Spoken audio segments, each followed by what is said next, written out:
Kasia Skrzypiec, witam w OnQ. Dzisiaj w świeżej, nowiutkiej, świeżo otwartej strefie Diamond w Gdańsku. Trwa właściwie tutaj Puchar Polski Seniorów, a my gościmy ambasadora tego klubu i legendę, bo chyba tak mogę o tobie, Tomku, powiedzieć, polskiego bilarda, Tomasza Kapłana. No, nie wiem na ile legendę, bo w bilard gram dość długo, dalej aktywnie, także mam nadzieję, że moja przygoda jeszcze się nie skończyła i że w najbliższym czasie jeszcze będzie o mnie głośno. No, może rzeczywiście jestem trochę legendą, także... Tak, u nas, Także dzień dobry i witam wszystkich oczywiście. u nas dużo tych legend i mam nadzieję, że też będzie trochę legendarnych opowieści o bilardzie, a jedną z nich jest twój mecz z Efrenem Reyesem. Mówi się, że byłeś pierwszym Polakiem, któremu udało się go pokonać i było to już chyba dość dawno.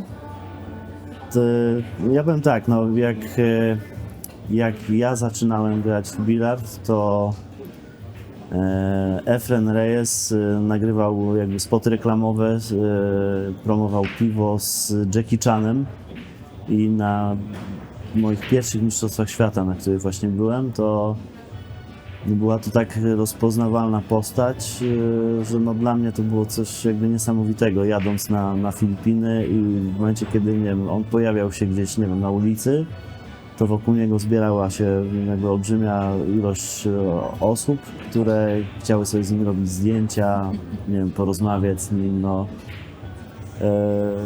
No było coś jakby dla mnie coś nowego, nie, bo w Polsce ten bilard jeszcze nie był na tyle jakby znaną dyscypliną sportu, a tam to już była tak bardzo jakby znana dyscyplina sportu, że było to coś naprawdę niesamowitego. Mecz, o którym mówimy, to był twój pierwszy mecz, który z nim grałeś? Nie. Ten tak, wygrany. Tak. Akurat to w ogóle były moje chyba pierwsze mistrzostwa świata. Trochę inny format był niż ten, który jest teraz. Tam kiedyś było tak, że były 8-osobowe grupy i każdy z każdym jakby rozgrywał pojedynek do 5 wygranych partii. Wtedy jeszcze firma Matchroom była głównym organizatorem mistrzostw świata. Także to też było fajne, że była relacja na żywo w telewizji z tego pojedynku, który grałem akurat z Efrenem. No i było to dość stresujące przeżycie, bo graliśmy na sali, gdzie była masa ludzi, na stole telewizyjnym. No, krótki pojedynek, bo tylko do 5 wygranych partii. Ale pamiętam, że no wtedy jeszcze jako młody człowiek, bo teraz już właśnie rozmawialiśmy o tym przed wywiadem, teraz już jestem dość wiekowy, no mam prawie ponad 40 lat, także wtedy miałem chyba 19 albo 20 lat. No było to naprawdę niesamowite przeżycie. Czyli mówisz o stole telewizyjnym, to znaczy, że w Polsce można było ciebie obejrzeć. Wtedy akurat nie sądzę, że w Polsce, ale na pewno transmisja była na jakby ileś tam państw i kontynentów. Nie powiem ile tego było dokładnie, bo nie pamiętam w tej chwili, ale wtedy to było naprawdę coś wielkiego, nie? Czyli wtedy to było trochę tak jak snooker, nie? Bo bilard raczkował, snooker już był znany, bo tam był jeszcze nie było tak głośno o Ronim O'Sullivanie, ale był Steve Davis. Tak. Była taka ikona snookera i to w zasadzie od niego się zaczęło to, że snooker był tak mocno rozpoznawalny. No, głównie na Wyspach Brytyjskich, bo nadawał to Eurosport. W ogóle chyba Matchroom jest z Wysp Brytyjskich, także może też stąd to się wzięło, że ten snooker jest tak mocno popularny. No dobra, i podchodzi taki 19-latek do meczu z Efrenem i co czuje? No właśnie, dlatego też powiedziałem o tym, że miałem 19 lat, no jako młody człowiek jeszcze jakby trochę inaczej się do tego podchodzi, nie? Wtedy człowiek chce robić wielkie rzeczy, jeszcze jakby nie do końca sobie zdaje sprawy z tego, co się dzieje, ale to po prostu robi i jest fajne, nie? No ja też miałem to, że jakby mocno wierzyłem w siebie no i ta gra sprawiała mi wielką radość, nie? I to było to fajne, nie? To na pewno Jak było to się fajne. te mistrzostwa skończyły dla ciebie? Ja nie wyszedłem z grupy, a przez to, że wygrałem z Efrenem, Efren też nie wyszedł z grupy. O, Także ja chyba skończyłem na 5. miejscu w grupie albo 6. Efren jeszcze dalej niż ja. No, nie do końca dobrze się skończył dla mnie ten mistrzostwo. ale rozumiem, że było poczucie takiego sukcesu jednak z tego zwycięstwa.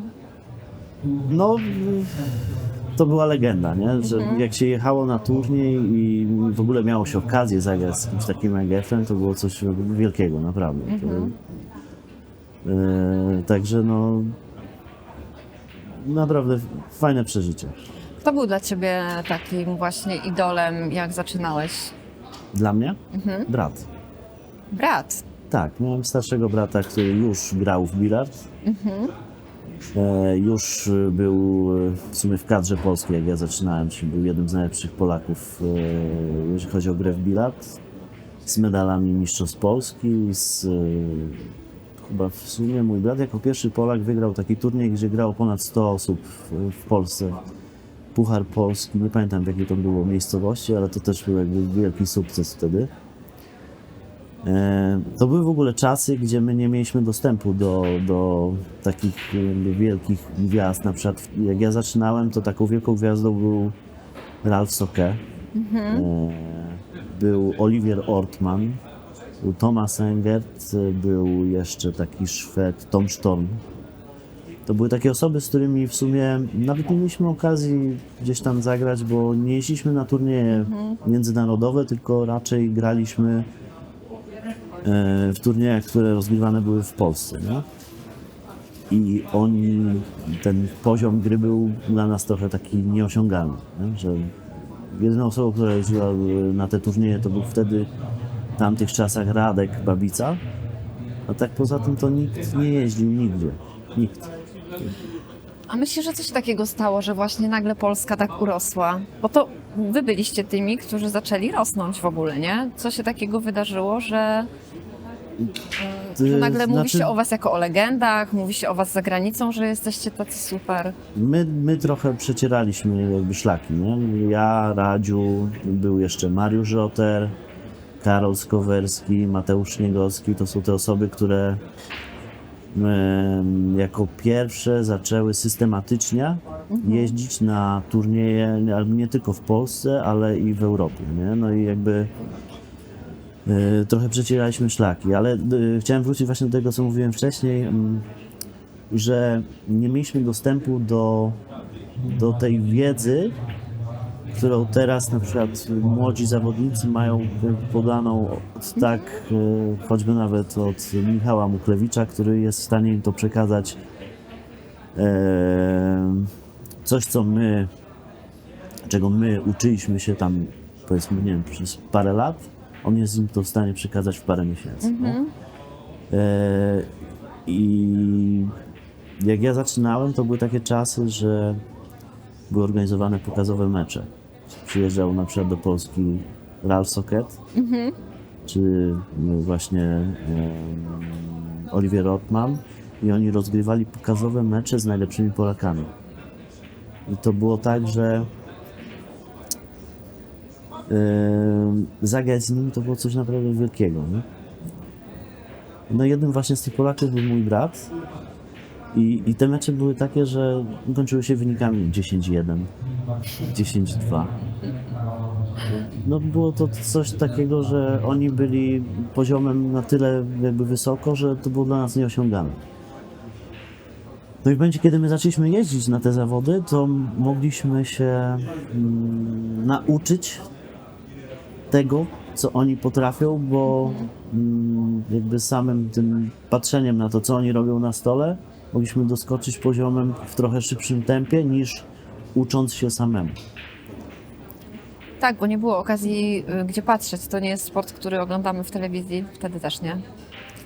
No nie, wtedy, co jeszcze śmieszne jest, że była chyba jedna książka taka do nauki gry w bilard, którą napisał Ralph Eckert. I były kasety VHS, tak, jeżeli dobrze pamiętam, one tak się nazywały. I to też niełatwo było je zdobyć. Można było obejrzeć sobie jakiś tam pojedynek kogoś z jakichś, nie wiem, mistrzostw Europy czy mistrzostw świata, ale to naprawdę było niełatwe, żeby zdobyć taki materiał, żeby można było się nauczyć, nie? Za moich czasów, nie wiem, mieć dobrego kija, zrobić cofkę, nadać bili rotację. To było coś wielkiego. Jadąc na turniej, kiedyś w ogóle były systematycznie rozgrywane turnieje w 14:1. To taka odmiana teraz mniej popularna, ale ona jakby w to dalej się gra, ale ona jest mniej popularna. A dlaczego o tym mówię, że jak grało się turniej w 14:1 kiedyś, w momencie kiedy ktoś robił breaka większego niż na przykład 20 czy 30, to już było coś wielkiego. No, wygrywało się turnieje robiąc mały break. Teraz większość jakby topów z Polski jest w stanie skończyć mecz do 100 w jednym podejściu. To jest normalne. Kiedyś zrobić takiego breaka to naprawdę było wow. Później chyba też pojawiła się już, a propos uczenia się z materiałów, książka Marcina Krzemińskiego, prawda? Taka szkoleniowa. Ale nie wiem, czy ty jeszcze z tego korzystałeś, czy już, Nie, ja bo już było za późno. Dla mnie to już było za późno. Ja już byłem na tym etapie, gdzie już można było powiedzieć, że jestem profesjonalistą, czyli od 10 lat jeździliśmy systematycznie. Ja trochę później niż inni, bo czy Mateusz, czy Karol wcześniej zaczynali jeździć na te turnieje rangi europejskiej, głównie Eurotury. Ja trochę później, dlatego że też to były takie czasy, że ciężko było znaleźć sponsora, który był w stanie jakby zapewnić na tyle dobre warunki, że w ogóle gdziekolwiek można było jeździć. A też wtedy wyjazdy były na tyle drogie, że nie każdy mógł sobie na to pozwolić. Okej. W jakim najciekawszym miejscu grałeś? Albo najdziwniejszym? W najciekawszym General Santos na Filipinach. Okej. Czyli klub bilardowy, i to nie był turniej, tylko był klub bilardowy. Wiata jak stodoła, bez okien. Stawione 6 stołów. Ludzi tyle, że no, naprawdę olbrzymia ilość osób, które chciały to oglądać. I w klubie Efren Reyes, Francesco Bustamante, na stole obok. No jakby wielkie gwiazdy, które grały bo dosyć mocno popularne było to, że wtedy się grało o coś. Czyli można było obstawić jakiś konkretny pojedynek i w trakcie tego pojedynku w ogóle można było jakieś robić obstawki, na kogo się tam stawiały jakieś pieniądze. No akurat na Filipinach to było mocno popularne. W ogóle Filipiny to jakby początek gry w bilard tam, to było za czasów II wojny światowej, jak Amerykanie do swoich jednostek wojskowych zaczęli wstawiać stoły bilardowe dla rozrywki, nie? Pod kątem swoich żołnierzy, żeby coś im tam jakby zapewnić dodatkowego. A jak trafiłeś wtedy na te Filipiny? Czy to był taki wyjazd Byliśmy na bilardowy? Mistrzostwach Świata. Okej. Akurat w ogóle nie, raz, że bardzo daleko, w sumie tam chyba 48 godzin cała podróż trwała. Ona była podzielona na 2 etapy. A 2, tak jak mówię, że klimat samych mistrzostw, organizatorem tych mistrzostw był, nie wiem czy coś to będzie mówiło, Manny Pacquiao. Jak sobie gdzieś tam poszperasz, to jest jeden z najlepszych bokserów na świecie, który gra w bilard Okej. też przy Ciekawe. okazji. No i on jest właśnie z tego General Santos, tak mi się wydaje, przynajmniej, że jest i był głównym sponsorem tych zawodów. Stąd też tam właśnie były te Mistrzostwa Świata rozgrywane. A na mecze dojeżdżało się, to nawet nie są rikssze, tylko takie motorki z taką naczepą zamontowaną z tyłu na motorze. Wsiadało się, nie wiem, w 3-4 osoby razem z jakby miejscowymi osobami, które tam mieszkają, no i jechało się na przykład na mecz do sali gier takim motorkiem. No ciekawe. Nikt nie narzekał na warunki, na klimat, na pogodę, no bo tam rzeczywiście jest pewnie trochę inaczej, nie? No to są miejsca, gdzie jest ciepło. Tak, no i też to zderzenie, że właśnie kluby, nazwijmy to, miejsca, gdzie się gra, wyglądają też zupełnie inaczej, nie? Mistrzostwa Świata są rozgrywane na jakiejś większej sali wynajętej przez firmę, która to organizuje, także raczej to nie jest klub. Standard.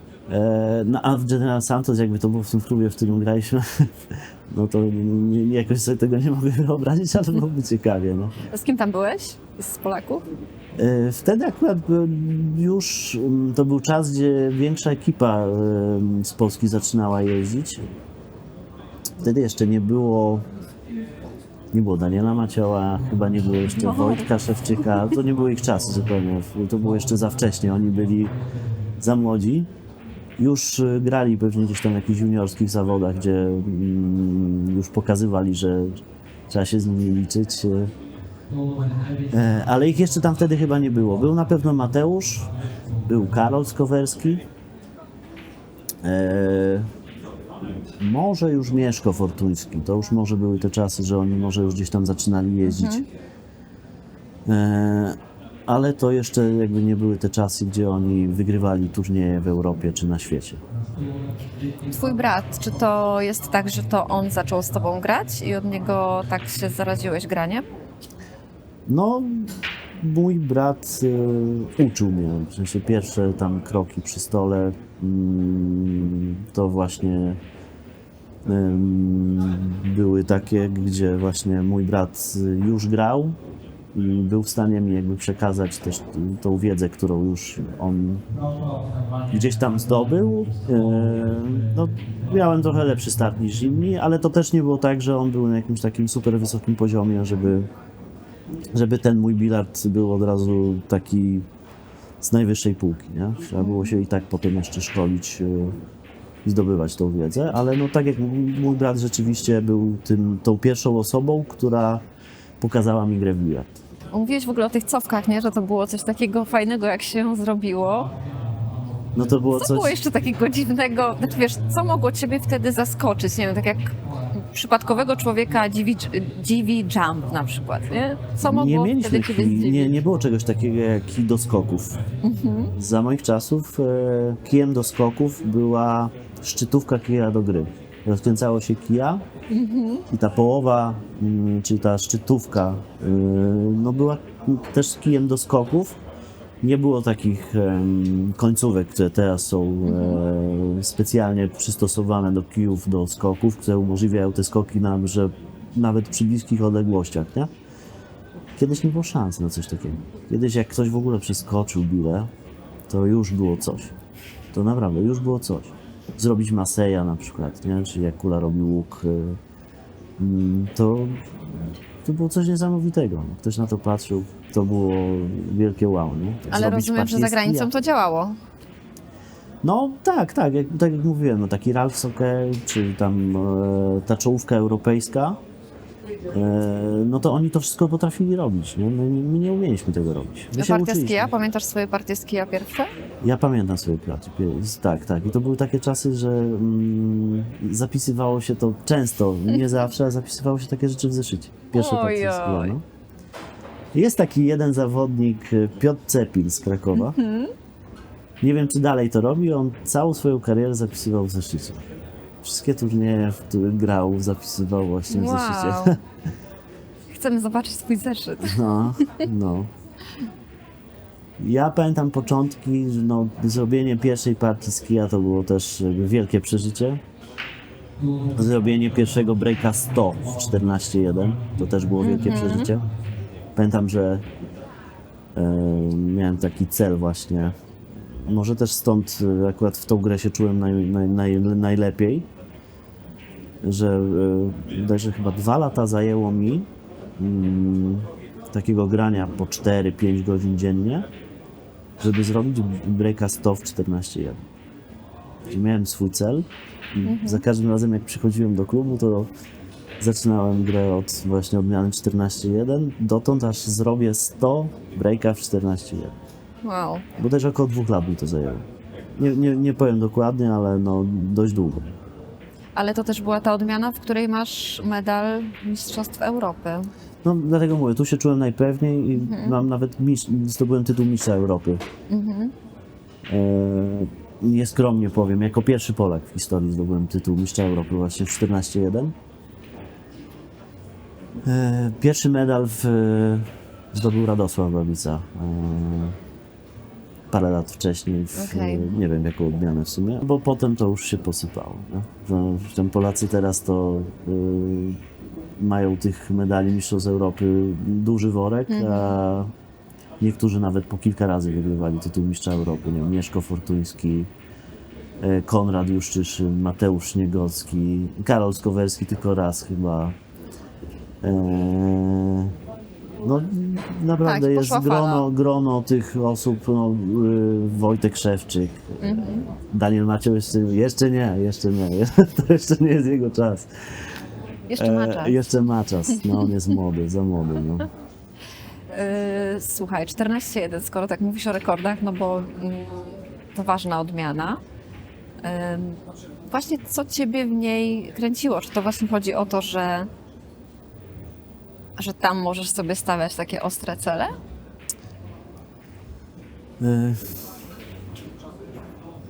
Znaczy, no, byłem bardzo ambitny i od samego początku jakby wiedziałem, czego chcę, nie? Że chciałem być najlepszy, na pewno w Polsce, ale te cele zawsze, które sobie tam stawiałem, były jakby niełatwo było zrobić to, co sobie jakby zaplanowałem, nie? Ale chyba to mnie kręciło najbardziej w tym wszystkim. Chociaż powiem szczerze, że doszedłem do jakiegoś tam poziomu, osiągnąłem tam powiedzmy rzeczy, które sobie tam zaplanowałem w przeszłości i czuję, że potem czegoś mi zabrakło, żeby pójść dalej z tym wszystkim. Tak jak na przykład inni wygrywają turnieje rangi światowej, wygrywają medale Mistrzostw Świata, to ja na przykład czuję, że w pewnym momencie gdzieś czegoś mi zabrakło. Znaczy, że nie poszedłem o ten krok dalej. Czyli że albo zabrakło Ci celu, albo przespałeś moment? Nie wiem, w sumie. Tak sobie o tym myślę, to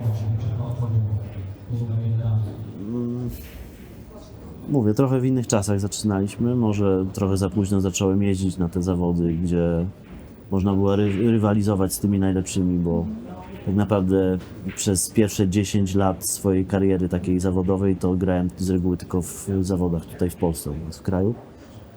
A mając 30 lat dopiero zacząłem jeździć na jakieś tam zawody rangi, nie wiem, europejskie, czy Eurotury, czy też, nie wiem, jakieś tam zawody Pucharu Świata. No, teraz ta czołówka najlepszych Polaków to w zasadzie od 20 roku życia oni jeżdżą wszędzie. Oni są wszędzie, oni są 200 dni w roku, myślę, tak około 200 dni w roku poza domem i cały czas grają jakieś tam zawody tej najwyższej rangi. No, no ja chyba nie miałem też takich możliwości, jak oni teraz mają.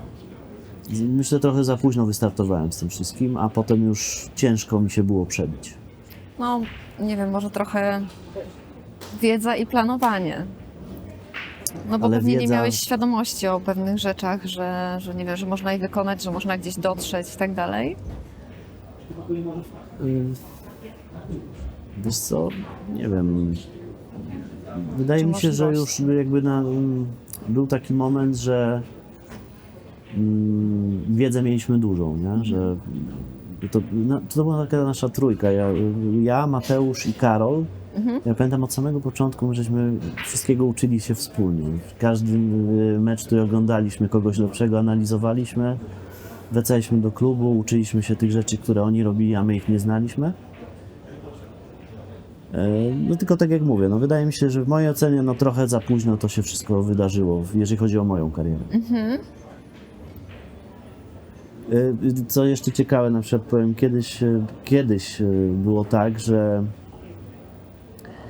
były Mistrzostwa Świata, były może 3 puchary, czy tam 4 puchary świata, jak mówię w skali roku. Były Eurotury, na które nie wszyscy mogli jeździć, i to w zasadzie było tyle. A teraz praktycznie co 2 tygodnie można zagrać w super turnieju z super pulą nagród, czyli jakby uczestniczyć w wartościowym turnieju, który coś wnosi jakby w naszą taką sportową karierę. Nie? My graliśmy głównie w takich turniejach regionalnych. Nie wiem, ja pamiętam, jeździłem do Tarnowa, bo ja jestem z Rzeszowa, teraz mieszkam w Tarnowie. Na turnieje jeździłem do Przemyśla, ale to były takie zawody, gdzie główna nagroda była no, bardzo, bardzo mała. Grało po 50 osób, ale z reguły to nie były zawody, gdzie ten poziom gry był jakiś super wysoki, ale grało się tych turniej multum. Ale takich właśnie regionalnych, małych, w kraju. Jeździło się też na poltury, no bo to jakby od tego się zaczynało, nie? Tam też można było się nauczyć, nie? Czegoś. Ale to było tyle, nie? Bo w świecie, no to mówię, 3 razy w roku można było gdzieś pojechać, gdzie było coś fajnego, a tak poza tym to nie było nic. A ty zawodowo też robiłeś coś poza bilardem? Czy to było tak, że musiałeś jakoś to łączyć? Ja robię cały czas coś poza bilardem. Nigdy nie ograniczałem się tylko do gry w bilard, chociaż często było to, może nie często, ale było to czasami powiązane z grą w bilard, bo na przykład miałem klub bilardowy. Pamiętam, w sumie zdobyłem swój pierwszy medal Mistrzostw Europy. Tam wtedy dostawało się dość spore nagrody z Ministerstwa Sportu, za które byłem w stanie z moim wtedy wspólnikiem otworzyć klub bilardowy. Wow. Taki na 6 stołów. Wtedy to był dość taki duży klub, nie?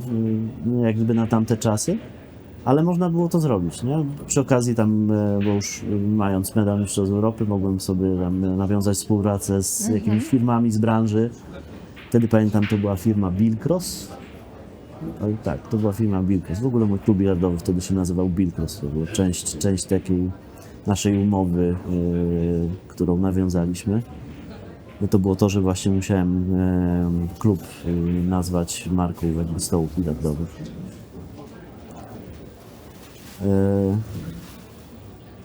Także no to było akurat związane z grą w bilard. Oprócz tego miałem sklep obuwniczy Wow, przedsiębiorca. przez 2 lata. Później przez 10 lat byłem stolarzem. Robiłem meble. Ale takie fajne w sumie rzeczy. Ciekawe projekty, duże nawet. Różnorodnie. A z wykształcenia jesteś fizykiem. Fizyk, tak. No. I powiedz, ja jestem humanistką i czasem chciałabym być trochę ścisłowcem przy stole. Pomagało ci to? Fizyka? Nie. Nie myślałeś o tym, co się dzieje z tymi kulami? To znaczy, fizyka na pewno nie pomaga w grze. No, nie czuję tego zupełnie, żeby ta wiedza, którą zdobyłem na studiach, w jakikolwiek sposób pomagała mi w grze w bilard. No ale tak, skończyłem to kierunek fizyka komputerowa. I pamiętam temat pracy magisterskiej. Dyspersja fal cylindrycznych w falowodzie elektromagnetycznym. Cokolwiek to znaczy teraz, bo... Coś właśnie... Chyba nie pomyliłem, no. Musiałbym sprawdzić, ale... Okej, w żadnej kolejnej działalności chyba nie wykorzystałeś wiedzy uczelnianej. Albo robiłeś Znaczy, w to mojej nieświadomie. ocenie kiedyś, nie wiem jak teraz studia wyglądają. Studia były fajne, bo trochę uczyły życia, w mojej ocenie. Że warto było studiować po to, żeby trochę wejść w ten dorosły świat. Nie? Jakby to był taki przeskoczenie tego kolejnego etapu w życiu. Nie? No bo, Akademik, czy nie? nie, ja miałem uczelnię pod nosem praktycznie, Aha. tylko że ja akurat no, nie potrzebowałem akademika, bo jak miałem 19 lat, to cała moja rodzina wyjechała do Stanów. Ja zostałem zupełnie sam w Polsce, a moi dwaj bracia plus rodzice wszyscy pojechali do Nowego Jorku. Ale ja już grałem w bilard, oni mnie namawiali, żebym tam pojechał i został. Właśnie. Ale ja już wtedy grałem w bilard, dlatego nie chciałem z tego rezygnować. Bo... Ale w Stanach nie chciałeś grać w bilard? Czy wtedy to jeszcze nie było? No, byliśmy,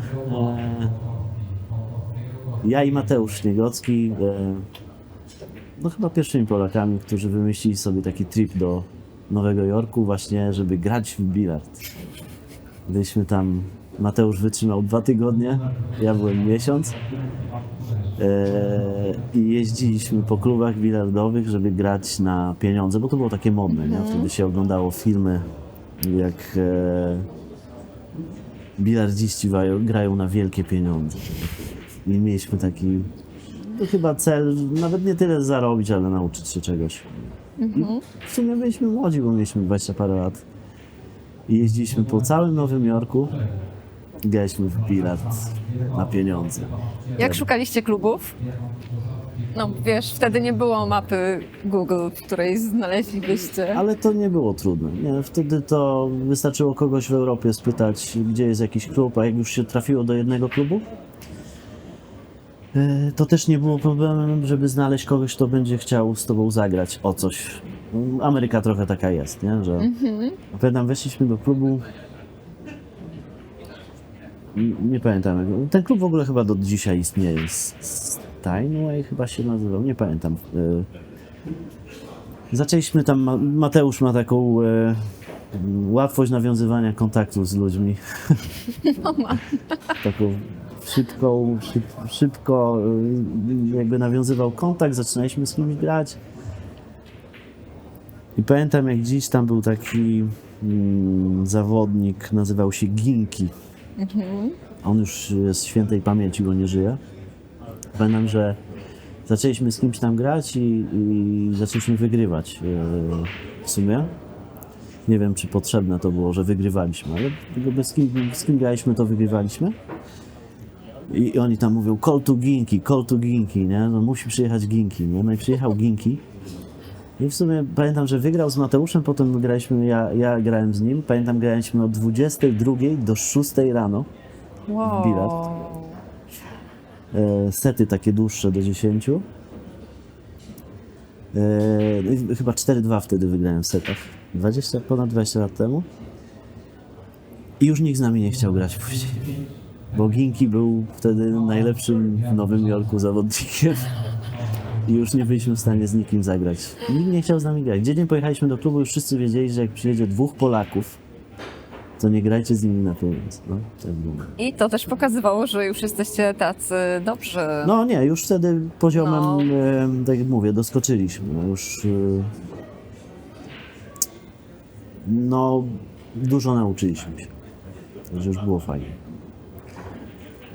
No a teraz tak jeszcze wracając do tego, bo zapytałaś mnie, że jest jakby teraz masa dobrych zawodników w Polsce, którzy grają.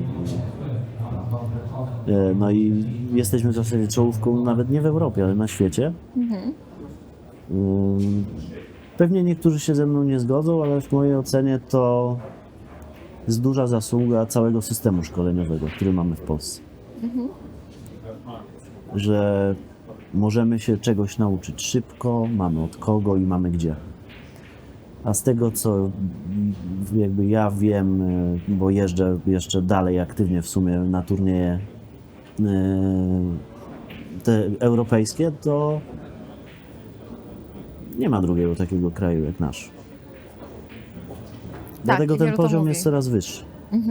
U nas ciężko wygrać turniej w kraju, bo jest taka masa dobrych młodych czy starszych, czy na przykład tak jak dzisiaj jesteśmy na turnieju Old Boy z zawodników wiekowych, że naprawdę jest bardzo ciężko wygrać turniej Prawda. czy zawody Pole Tour w Polsce. Ale ty wygrałeś się wiele razy.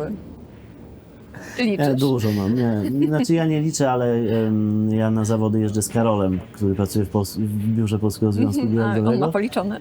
Nie musi liczyć, bo oni mają program, który im zestawia ilość medali, które zdobyliśmy do tej pory. I z Pole Tourów i z Mistrzostw Polski. Dlatego wiem, Chcę mieć do tego dostęp. musi do niego zadzwonić i zapytać. No. Ma bardzo ułatwioną sprawę, bo wpisuje imię, nazwisko i on wie, ile ja mam medali Pole Tour, ile ja mam medali Mistrzostw Polski. Wie, ile mam jakby złotych, brązowych, srebrnych medali. Także stąd moja wiedza. No bo on mi jakby pokazywał to kiedyś, a mam dobrą pamięć do liczb. No to jakie to są liczby u ciebie? Ja mam 18 tytułów mistrza Polski. Także no tego jest akurat sporo. Pole Tourów ponad 20 chyba wygrałem, no. Tam, jeżeli chodzi o medale, mówię, mam pamięć do liczb. Nie, że się teraz przechwalam, tylko pokazał mi raz, czy tam 2 razy mi wystarczy, żeby pamiętać. To wiem, że się śmiał, że tam na Pole Tourze, na podium byłem ponad 100 razy. Wow. Wow. No. Także akurat Nieźle. w Polsce dość dobrze mi szło przez długi okres czasu. A jak tak właśnie patrzysz choćby na dzisiejszy turniej i na swoją przyszłość bilardową, czy ty myślisz, że jesteś Że tym, będę który grał będzie w grał w oldboyach? senior? Tak, myślisz, że będziesz, czy raczej pójdziesz w jakąś inną stronę? Nie wiem, otworzysz znowu klub, będziesz trenował ludzi. Jak to widzisz? Że na razie będziesz jeszcze grał, Nie, ja ale jestem kiedy już... bardzo rodzinny. A teraz moim największym szczęściem jest to, że mam 2 śliczne córeczki. Liwię i Kalinę. Kalina ma 3 latka, jutro ma urodziny, dlatego dzisiaj wracam do domu. Kalina właśnie ma 3 latka, Liwia ma niecały roczek. Także nie sądzę, żebym już tak aktywnie uczestniczył w zawodach bilardowych, jak robią to inni, czyli jeździł, nie wiem, na zawody i nie było mnie 200 dni w roku, bo za bardzo cenię sobie czas, który spędzam ze swoimi dziećmi. Myślisz, że dziewczyny mogą być tym kolejnym pokoleniem? Córki. Nie wiem. W sumie tak patrzę sobie teraz, Radek Babica jeździ ze swoją córką, Tak. Julią, na zawody. No i fajne to jest. Ja i moją partnerką jest Ewa, Też zawodniczka. też zawodniczka. Ona, no, myślę, że na pewno będzie chciała jeszcze wrócić do aktywnej gry w bilard. No i może to będzie takim bodźcem do tego, żeby nasze dzieci też chciały grać w bilard, ale szczerze powiedziawszy, nie wiem. Na pewno nie będę nikogo do niczego zmuszał. Jak będą chciały, to będą grały. Rodzina Babiców to już cała jeździ na turnieje, bo tam jeszcze jest młodsza córka, która No nie chyba wiem, czy coś tam młodszy. grywa. Młodszej nie widziałem na turniejach bilardowych. Tak, tak. Ostatnio Wiem, że wszystkich żona spotkałam w Iza Pardubicach. też sportowo, bo pływa. tak. Także cała rodzina sportowców. Fajnie. Fajne to jest. Ale na przykład Karol Skowerski ma syna, córkę i oni, mimo tego, że mają stół bilardowy w domu, to z tego co wiem, to jakoś nie ciągnie ich do gry w bilard. No. Mateusz Śniegowski też ma 2 dzieci. Są tutaj, ale też nie widziałem, żeby dzieciaki grały w bilard, raczej tutaj biegają i coś robią innego niż właśnie granie w bilard. Także może się zarażą, a może nie wiadomo. A jak ty stoisz treningowo? Czy ty trenujesz regularnie? Myślę też w kontekście właśnie tego, co może się wydarzyć w tym roku na mistrzostwach. Jak wiem, że jadę na przykład na ligę bilardową z chłopakami, Jeszcze wiem tutaj, że akurat naszej drużynie mocno zależy na tym, żeby w tej lidze się pokazać jak najlepiej, bo jestem pierwszy rok w drużynie z Łodzi i powiem szczerze, że dawno nie czułem takich emocji w trakcie rozgrywek ligowych, jak czuję właśnie z chłopakami tutaj ode mnie z drużyny. A co jest dlatego, że bardzo jesteś fajne. nowy? To nie dlatego, że ja jestem nowy, tylko dlatego, że dawno nie byłem w drużynie, której aż tak bardzo zależy na tym, żeby wygrać coś w lidze. Osiągnąć coś w lidze. Dla nich wydaje mi się, że to jest takie nowe, a ja już robię to od 20 Powygrywałeś. paru lat i powiem szczerze, że to są tak fajne emocje, że to są jedne z jakby z nielicznych zawodów, do których teraz chcę i poświęcam trochę czasu na to, żeby się do tego przygotować. Bo czasu mam jakby mało. Nie? Przez to, że mam życie zawodowe plus rodzina, to czasu na bilard jest teraz naprawdę mało. W ogóle te turnieje ligowe, ekstraklasa, to są takie zupełnie inne emocje, inaczej się je ogląda. To są ktoś, kto nigdy nie grał w takich drużynowych rozgrywkach, to może tego nie czuć, nie? Ale to są zupełnie inne emocje. Zupełnie inne emocje. Tutaj przeżywa kilka osób jedną jakby daną rzecz, która dzieje się w danym momencie. Nie? A często jest tak, że jak my gramy w bilard, wiadomo, mamy osoby, które gdzieś tam siedzą, kibicują, ale z tymi emocjami jednak w jakiś sposób musimy radzić sobie sami, nie? Zupełnie sami jesteśmy z tym. W trakcie, nie? Bo po czy to możemy z kimś porozmawiać, ale w trakcie jesteśmy sami, a grając mecz ligowy można to przeżywać wspólnie. Tak, i możesz też sobie przekazywać różne rzeczy. W sensie też można te rozmawiać, złe emocje też możesz wymieniać przekazywać. jakby Nie? swoje opinie na temat danego zagrania, co jest ciekawe. Ja na przykład nie sądziłem, że bo ja próbowałem uczyć ludzi, ale nie lubię. Ale w trakcie na przykład gry, mimo tego, że gra się z potencjalnie jakby słabszą osobą w parze, można się dużo nauczyć. Ktoś powie coś na temat danego zagrania, na co na przykład ja przez 20 parę lat nie byłem w stanie wpaść. I to też wnosi coś nowego do gry. Masz takich zawodników deblowych, z którymi potrafisz właśnie bez słów, że po prostu już wiecie, co jest dobre, jak zagracie, jak sobie wyjdziecie i tak dalej? No ja ostatnie 13 lat, nie licząc tego sezonu, grałem w drużynie z Kielc. Bez słów rozumiem się z Karolem Skowelskim. Większość, nie wiem, nie powiem 100%, ale 90 parę procent zagrań, które zagrywamy identycznie. Robimy te same rzeczy. Staramy sobie spozycjonować białą w ten sam punkt. Jakby nie musimy sobie tego mówić, wiemy, że tak ma być i to jest jakby... Sebastian Batkowski mówił też o Karolu, że on jest taki bardzo poukładany i zaplanowany przy stole. Karol jest w ogóle zaplanowany, nie tylko Ty przy też tak stole. masz? No tak, ma te wszystkie statystyki. Karol jest zaplanowany od A do Z. Nie? No bo jak jeździmy na zawody, to Karol zawsze planuje. Ja jestem tym, który Jedzie. pakuje się dzień wcześniej i w samochodzie pyta się, gdzie śpimy. Bo nie wiem, gdzie jadę. A Karol wie, Karol ma zawsze wydrukowane jakieś swoje notatki na temat danej podróży. A ja jestem na przykład zawodnikiem, który na lotnisku godzinę przed lotem dowiaduje się, że nie ma wizy do Stanów i że nie polecić na przykład. A zdarzyło ci się, że nie poleciałeś? Było blisko, no.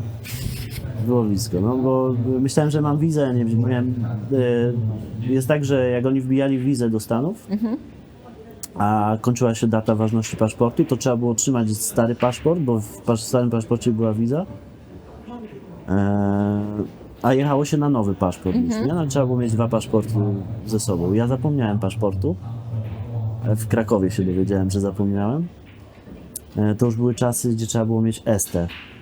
A moja wiza okazało się, że jest nieważna. I godzinę przed odlotem, pamiętam, wypełniałem ST żeby oni mi ją odesłali, żebym mógł polecieć z Warszawy do Nowego Jorku. No i się udało w sumie. No. Na co tam Znaczy, pani- leciałeś? Na US Open. Ale pamiętam ten cały stres w trakcie wypełniania tej aplikacji całej o to UST, że zrobiłem to chyba w 10 minut. Wsiadłem do samolotu z Krakowa do Warszawy. Na szczęście mieliśmy przesiadkę w Warszawie, że miałem ten czas taki, żeby oni mogli to dosłać. I oni mnie odprawili tylko do Warszawy, z możliwością kolejnej odprawy w Warszawie, żebym mógł polecieć dalej. Pamiętam, że lądując w Warszawie, odpaliłem telefon i dostałem ST na maila. Z takich ciekawych, no odnośnie planowania, nie? Dlatego mówię, że ja jestem Karol nie zupełnie skontrolował. Karol nie skontrolował. Teraz już wiem o całą listę. Ale to jaki jesteś przy stole? Przy stole? Jakbyś siebie sklasyfikował? PZ Bill napisał, że masz pseudonim zabójca. Kto to wymyślił? Ktoś mi, znaczy ja wiem, kto mi nadał ten pseudonim. Grałem finał Mistrzostw Europy, mój pierwszy finał, drugi finał Mistrzostw Europy, właśnie w 14-1. I dochodząc do finału, tam większość pojedynków tam wygrywałem tam, nie wiem, 125-10, 125 tam, no bo jakby miażdżyłem swoich przeciwników wtedy akurat. I zapytali mnie, czy mam jakiś pseudonim. Ja im powiedziałem, że nie mam, no to oni z racji tych wyników, no to powiedzieli, że będę Assassin. I się zgodziłem. W Polsce się tego nie używa, nie? Nie. W sensie w ogóle pseudonimy Nie, nie bo to- funkcjonują. Nie no, gdzieś tam funkcjonują. Bo jest Dobra, na Danielo przykład, jest na przykład Danielo, jest Szewa. Szkur, nie będę mówił jest skąd Szkur, się, tak? nie będę mówił skąd to się wzięło. Kto oglądał filmik, to wie. Jest, no, niektórzy mają, no, jakieś tam swoje pseudonimy. No, Mateusz jest Śniegol, Prawda. Czyli zabójca... Karol jest Skower. Racja. Czyli zabójca wynikał po prostu z wyników, a nie wiem, z techniki gry, jakiejś agresji i tak zupełnie dalej. to nie miało wtedy Jesteś z chyba tym- dość ułożony taki przy stole. Raczej tak. Raczej ta moja gra jest poukładana. Nie wiem, jakbym miał siebie sklasyfikować. Ani nie jestem takim ofensywnym, ani defensywnym zawodnikiem. Gdzieś po środku to wszystko leży. No, nie wiem. Też ciężko samego siebie klasyfikować. A twój najmocniejszy punkt w grze? Z czego jesteś najczęściej zadowolony?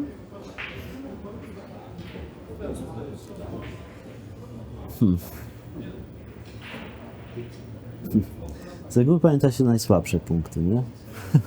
Dlatego o nie nie pytam. Nie wiem. Ciężko mi powiedzieć, jaki jest mój najsłabszy. Kiedyś moim mocnym punktem było to, że bardzo dobrze grałem na Mistrzostwach Polski. Kiedyś. No byłem bardzo skuteczny tam. A propos słabych, co byś jeszcze dotrenował? No w tej chwili to dużo. No nie przesadzaj. No nie, zawsze jakby najsłabszym chyba moim punktem były rozbicia. Jakoś nigdy nie byłem w stanie się tego na tyle dobrze nauczyć, żeby to funkcjonowało i było takie systematyczne i dobre i zawsze na wysokim poziomie. Raczej to było w kratkę. Mimo tego, że był czas, że jakby dużo czasu na to poświęcałem, żeby to wytrenować, to jakoś tak nie miałem predyspozycji do tego, żeby to było tak skuteczne jak inni. Nie? Jesteś taki bardziej na czuciu chyba grający, nie wyuczający się na pamięć pewnych rzeczy. Chyba nie, no większość rzeczy jest na pewno wyuczonych. Takich, ja bardzo dużo czasu poświęciłem na trening. To nie jest tak, że jakby te wyniki się brały znikąd, tylko no, był czas, że mój jakby cały świat był podporządkowany pod grę biła. Wstawałem rano, był czas, że chodziłem na siłownię, potem grałem 4 godziny w bilard. No było to jakby mocno robione tak profesjonalnie. Jakby za tych moich najlepszych momentów gry w bilard to nie miałem tylko, nie wiem, psychologa sportowego. To co robią teraz, nie wiem, czy Daniel, czy masa ludzi teraz korzysta z psychologa sportowego. Ja tego nie miałem, bo nie wiem, no to jakby cała reszta była mocno profesjonalna. W sensie było to robione od A do Z tak, jak powinno być robione. Stąd też, wydaje mi się, były wyniki. Tak, ale pewnie też w tamtym czasie to było super ciekawe dla kolegów, którym o tym opowiadałeś, bo oni tego nie mieli. Oni O nie wyjazdach? mieli okazji jeździć. Tak, Często no. się śmiałem z tego, że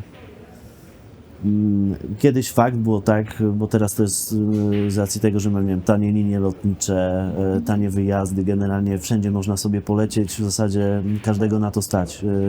Jak my zaczynaliśmy jeździć, to wyjazd do Chin, czy nie wiem, zwiedzenie Tajwanu, czy pojechanie do Emiratów Arabskich, to dla takiej zwykłej osoby to było coś jakby niesamowitego. No i rzeczywiście tak jest, że te miejsca, które odwiedziliśmy, nie wiem, chodziliśmy po murze chińskim, to są, nie wiem, zwiedzaliśmy zakazane miasto.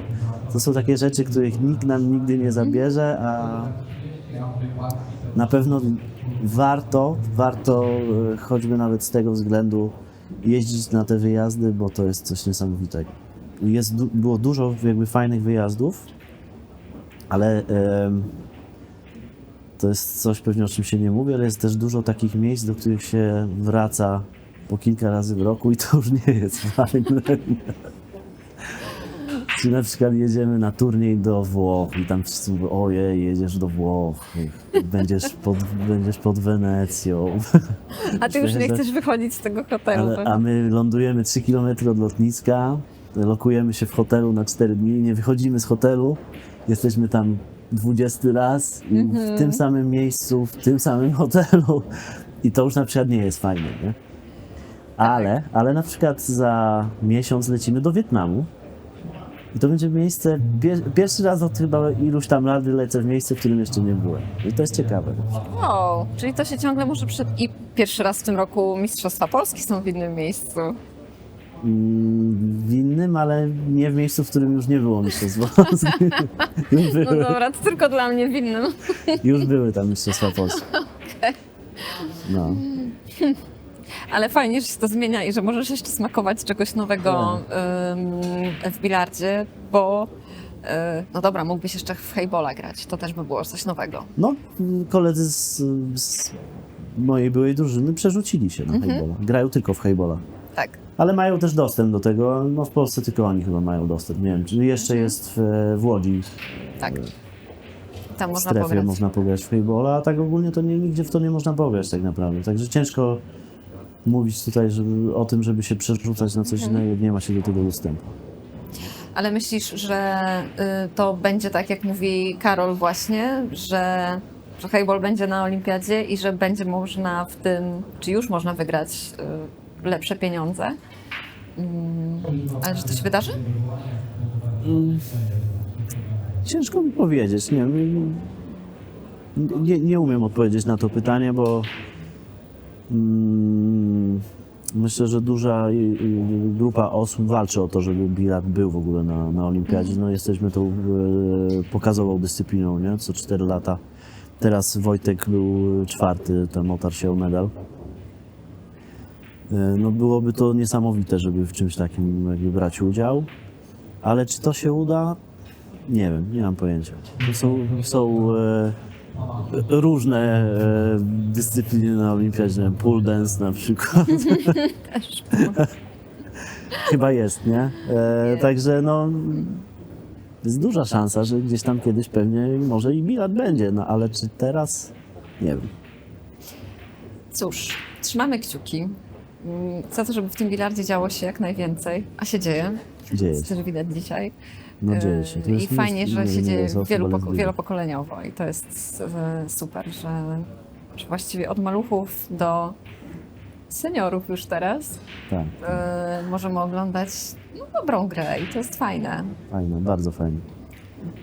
Ja No. mam nadzieję, że nigdy mi gości nie zabraknie dzięki temu na przykład w podcaście. No nie ma szans, więc Jest, Bo ciągle będziecie się rozwijać, będą nowi, dobrzy zawodnicy. tak. No to jakby tu jestem na pewnym w 100%, że cały czas będzie się pojawiał ktoś nowy oprócz tego, co jest teraz. To na 100%. Także będziesz miała co robić. I bądźmy w tym najlepsi. Bądźmy. Chyba jesteśmy tak. Jako kraj, w sensie Polska, to z pełną świadomością to mogę powiedzieć, że jesteśmy potęgą w tej chwili w Europie i na świecie. Super. Dziękuję Ci. Ja również. Dziękuję też naszemu zespołowi. Łukasz Gil, Radek Janiec, Kacper Konkel, Michał Muchlewicz, Krzysiek Orłowski i Kamil Spicha. To jest nasza ekipa. Bardzo Ci dziękuję za rozmowę i życzę wszystkiego dobrego. Trzymam kciuki za kolejne ja medale, również kolejne dziękuję. zwycięstwa i rozwój wciąż. Także ja również dziękuję za zaproszenie. Bardzo miło mi się rozmawiało, także może jeszcze będziemy mieli okazję. Jasne. Do usłyszenia. To było On Cue ze strefy Diamond w Gdańsku.